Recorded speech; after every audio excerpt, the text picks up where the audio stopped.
Selamat pagi anak-anak kelas 3. Hari ini kita akan mempelajari bab yang ke-14 tentang mengenal keajaiban ekosistem. Sebelum kita mempelajari materi kita selanjutnya, mari kita masuk di dalam doa.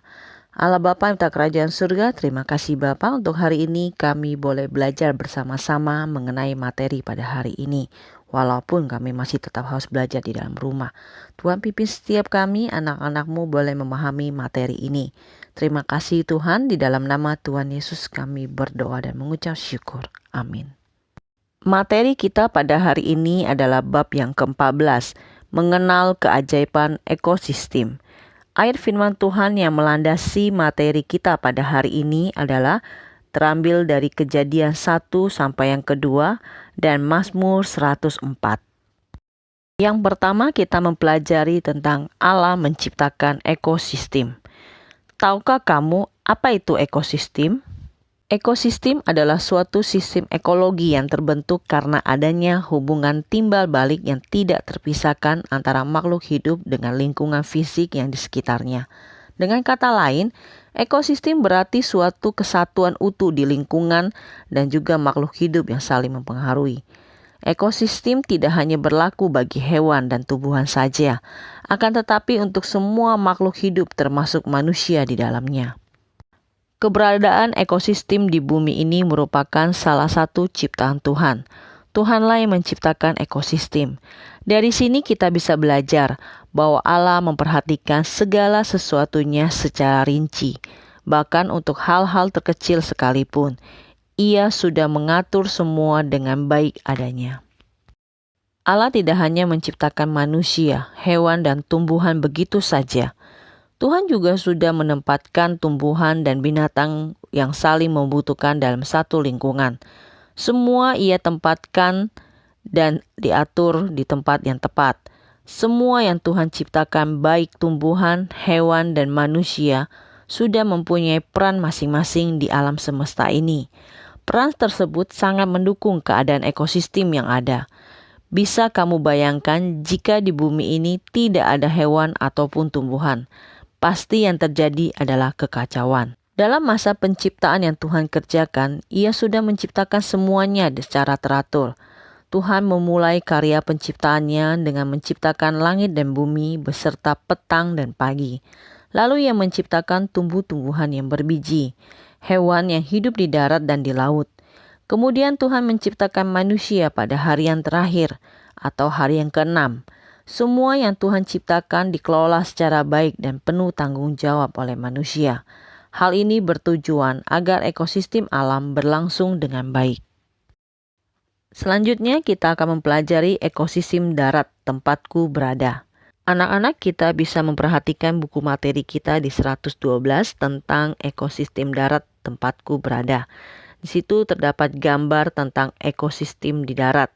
Di sana terdapat rusa, rumput, pohon, dan kerbau.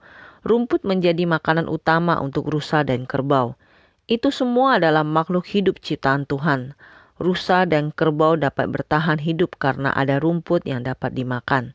Jika tidak ada rumput, rusa dan kerbau tidak dapat bertahan hidup. Begitu sebaliknya, apabila kerbau dan rusa tidak memakan rumput, rumput akan terus bertambah dan menjadi perusak dalam ekosistem.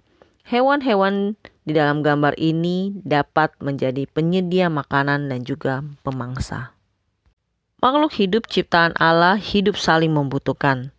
Semua saling menopang dan saling menguntungkan.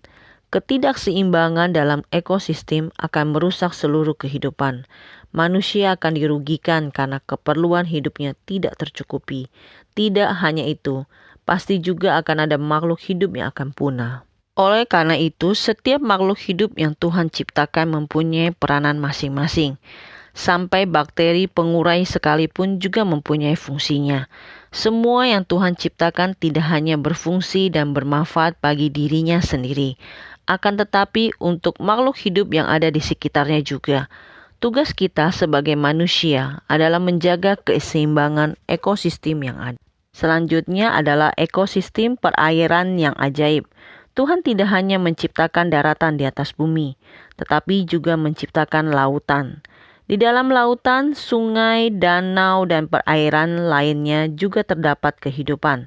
Di dalam perairan terdapat tumbuhan, hewan, dan bakteri pengurai. Masing-masing mempunyai peranan tersendiri. Tuhan menciptakan itu semua agar kehidupan manusia berlangsung secara baik dan seimbang. Keberadaan ekosistem di bumi ini juga merupakan bentuk pemeliharaan Allah terhadap makhluk ciptaannya. Di dalam Mazmur 104 ayat 14 dikatakan, "Engkau yang menumbuhkan rumput bagi hewan dan tumbuh-tumbuhan untuk diusahakan manusia, yang mengeluarkan makanan dari dalam tanah." Manusia diberikan akal budi untuk mengelola dengan baik dan penuh tanggung jawab. Tujuan Allah menciptakan ekosistem. Yang pertama adalah semua ciptaannya dapat berkembang biak. Tuhan menciptakan ekosistem agar semua makhluk hidup dapat berkembang biak. Dalam Alkitab dikatakan bahwa manusia haruslah berkembang biak untuk memenuhi bumi. Sebab bumi ini memerlukan manusia untuk mengelola sumber daya alam dan menjadi mitra atau rekan sekerja Allah di dunia. Akan tetapi bagi hewan dan tumbuh-tumbuhan, berkembang biak juga penting. Hewan dan tumbuh-tumbuhan juga memenuhi bumi seperti yang Tuhan firmankan dalam kitab Kejadian 1. Yang kedua adalah tujuan dari Allah menciptakan ekosistem adalah saling menjaga dan memelihara alam semesta. Masing-masing makhluk hidup dan seluruh ciptaan Tuhan mempunyai tugas dan peranan. Hewan dan tumbuhan mempunyai peran sebagai penyedia makanan.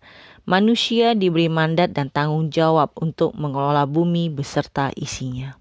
Yang ketiga, tujuan Allah menciptakan ekosistem adalah membentuk suatu simbiosis. Allah menciptakan ekosistem agar kehidupan tetap berjalan. Persediaan makanan terus ada sehingga terjadi keseimbangan di alam semesta. Ketergantungan di antara setiap makhluk hidup disebut simbiosis. Tidak ada satu makhluk hidup pun yang bisa menghidupi dirinya sendiri. Ayat hafalan di materi kita pada hari ini adalah Mazmur 104 ayat 14. Engkau yang menumbuhkan rumput bagi hewan dan tumbuh-tumbuhan untuk diusahakan manusia, yang mengeluarkan makanan dari dalam tanah.